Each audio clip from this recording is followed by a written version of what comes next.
নমস্কার বন্ধু, বংরাধুনি রান্নাঘরে ফিরে এলাম আরো একটি নতুন পর্বে। বাঙালির হাতে বাঙালি রান্না, চলুন দেখে নেব। ভীষণই সুন্দর একটা রেসিপি। আমার রেসিপিটা দেখে যদি আপনাদের ভালো লাগে, কোনো উপকারে লাগে, নতুনত্ব মনে হয়, তাহলে আমার চ্যানেলটি সাবস্ক্রাইব করতে মনে রাখবেন, পাশে থাকা বেল আইকনটি প্রেস করে দেবেন। তাহলে বন্ধুরা চলুন দেখে নিই। বন্ধুরা, আমার রেসিপিটা যদি দেখে আপনাদের একটুও ভালো লাগে, মনে হয় যদি যে এইটা বেশ নতুনত্ব, এই রেসিপিটা বাড়িতে অবশ্যই একবার ট্রাই করবেন। আর বলবো বন্ধুরা, আপনারা যেরকম আমার পাশে আছেন সেরকম প্রচুর শেয়ার করুন, তাহলে আমার বন্ধু সংখ্যা আরও বাড়বে। আর আজকে যারা নতুন বন্ধু তাদেরকে বলবো সাবস্ক্রাইব করুন। প্রত্যেকদিন নতুন নোটিফিকেশন পাওয়ার জন্য আপনারা সাবস্ক্রাইব করে পাশে থাকা বেল আইকনটি প্রেস করে দেবেন। বন্ধুরা, এই যে দেখতে পাচ্ছেন শালগম, এই শালগমটা বেশিরভাগ মানুষ পছন্দ করে না, কিন্তু আমি যেভাবে রেসিপিটা তৈরি করছি এইভাবে যদি আপনারা তৈরি করেন না, যারা পছন্দ করেন না তারাও খাবেন এই রেসিপি। শালগমটাকে খোসা ছাড়িয়ে নিয়েছি, আর এইভাবে আমি একটা কাটারের সাহায্যে কাটছি। এটা বটি দিয়েও কাটা যেতে পারে, কোনো অসুবিধা নেই। মোট কথা আমাকে এইভাবে কেটে নিতে হবে। ঠিক এরকমভাবে কেটে নিলাম। এবার এটাকে ধুয়ে জল ঝরিয়ে নেব। আর ওদিকে অন্যান্য সবজিগুলো কেটে রেডি করে নেব।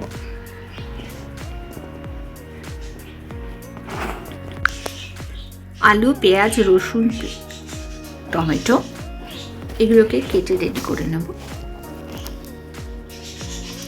তেলটা গরম হয়ে গেছে, দিয়ে দিলাম তেজপাতা, গরম মশলা অর্থাৎ ছোটো এলাচ, লবঙ্গ, দারচিনি, দিয়ে দিচ্ছি সাদা জিরে। এই ফোড়নটা ভালো করে ভেজে নেব। নিয়ে এখানে প্রথমে দিয়ে দিচ্ছি কড়াইতে কেটে রাখা পেঁয়াজ, ছোট করে কেটে নিয়েছি। পেঁয়াজটা কেটে নিয়েছি, সেটা ভেজে নেব। তার জন্য দিয়ে দিচ্ছি নুন। এই পেঁয়াজটা যদি একটু সামান্য নুন দিয়ে ভাজি, খুব তাড়াতাড়ি ভাজা হয়ে যাবে, নরম হয়ে যাবে। এর মধ্যে এবার দিয়ে দেবো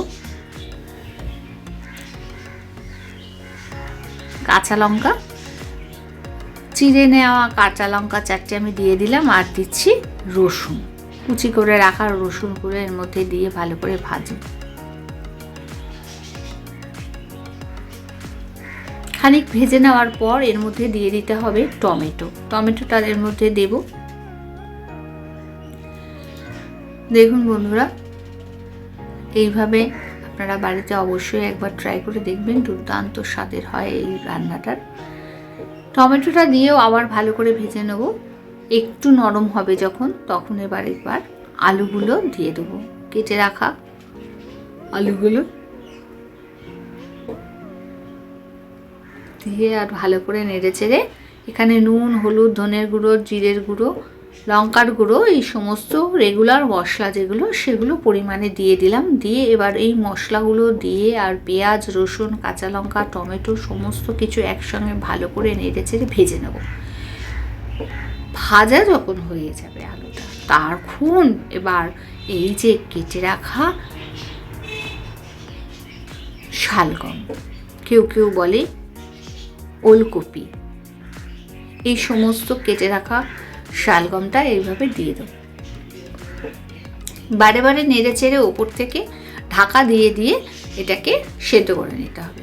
যখন এবার এগুলো সব সেদ্ধ হয়ে গেছে, আলুটাও নরম হয়ে গেছে, তখন লাস্টে আমি দিয়ে দিচ্ছি ঘি আর গরম মশলা। পরিমাণ মতো একটুখানি মিষ্টিও আমরা দিয়ে নেব। এবার এটা যখন হয়ে যাবে, নাড়তে যখন এটা হয়ে যাবে, তখন এটাকে আমি ওভেনটা অফ করে খানিকক্ষণের জন্য ঢাকা দিয়ে রাখবো। দেখুন বন্ধুরা, একদম মজে গেছে, কত অল্প হয়ে গেছে। এবার এটাকে আমি খানিকক্ষণের জন্য ঢাকা দিয়ে রাখবো। বন্ধুরা,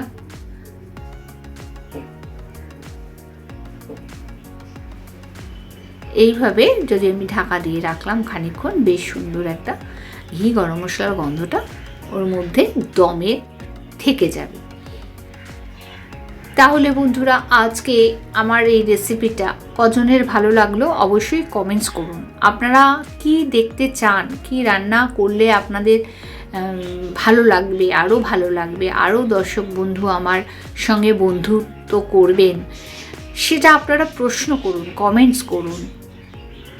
আজ এই পর্যন্ত, ফিরে আসছি পরবর্তী ভিডিও নিয়ে পরবর্তী সময়।